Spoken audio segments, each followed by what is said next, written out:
that others may not immediately perceive. Like deep waters that can yes, you. Her career took a surprising turn when she discovered her love for flying.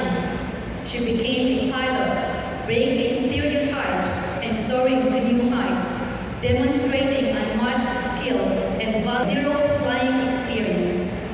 She has flown over 700 accident-free hours as pilot in command, establishing a blemish-free military flying record. She leads with professionalism, competence, and managerial expertise as the commander of the Aviation Maintenance Company of the Philippine Army. Her achievements are a powerful message that women are capable and deserving of equal opportunities in all spheres of life. She is a role model for future generations of women who aspire to pursue careers in aviation or in the military. Her life is a lesson that serves as a reminder not to underestimate the power of being a woman. The honor and privilege to introduce to you a dedicated and courageous woman, member of the Philippine Army, an emergency medical technician, governance and strategy manager, and aviation maintenance company commander. Please join me in welcoming our very own alumna, WVSU-CON Batch 2007, Major Pearl Esther Talato, 2024 Cupping and Candlelighting Ceremony Inspirational Speaker.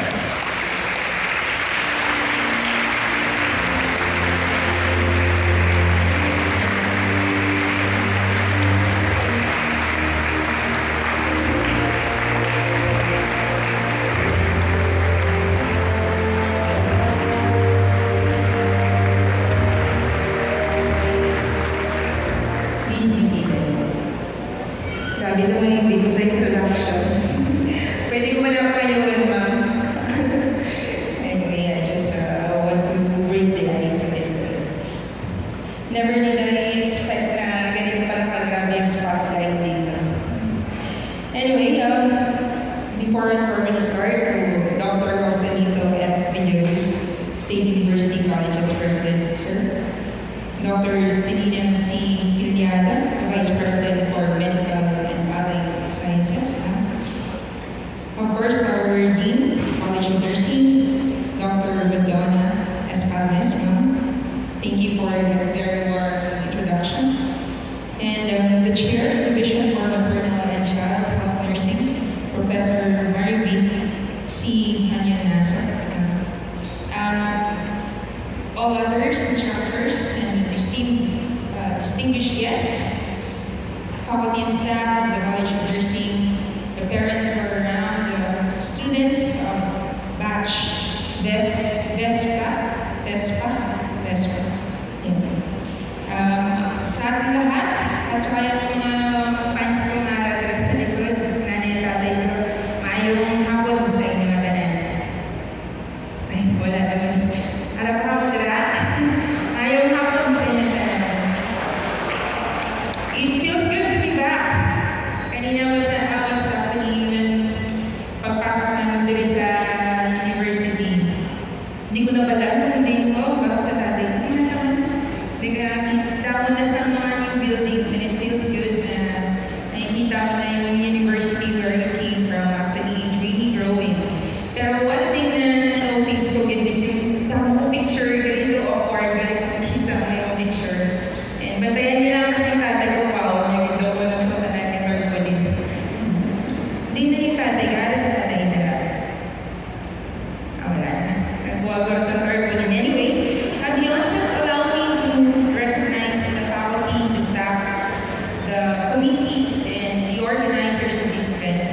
Truly, it was really a warm welcome. I never the same question.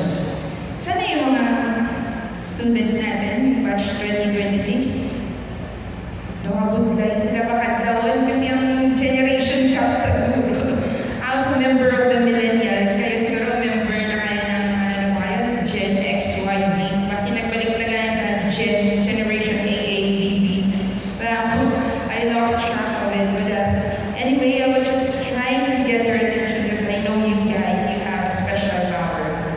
Alam niyo yung special power niyo?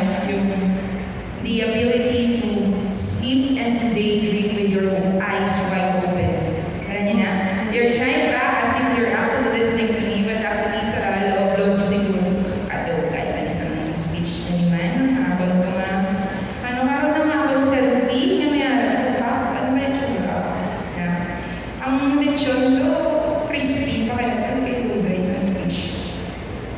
Habang dahil sa ilang kanaman mo to and give the favor and recognition to our unsung heroes, our clinical instructors. Malaking salamat sa inyo na tanan. Hindi pa ako tapos dahil nila. On this account, my dear students, I cannot overemphasize and ulit-ulitin ko man sa inyo, I am who I am today. Because I am a nurse. I am a nurse, although I am in the Army. I am a nurse raised by the West Visayas State University, College of Nursing. And so standing before you, I have nothing to brag, but I come here with humility and gratitude to our beloved West Visayas State University, College of Nursing, who shaped me to the person I am here today. Again, salamat sa inyo na tanan, clinical. If I may borrow the words of one of my life's inspiration, Tita Neneng ako, din si Tita. Sabi niya para sa akin, she was a retired nurse supervisor from Quality Assurance of the Western Visayas Medical Center. Sabi ni Tita pero sa akin na, nursing is not merely a basic profession. It is a lifetime profession. So once a nurse, you will always be a nurse. Caring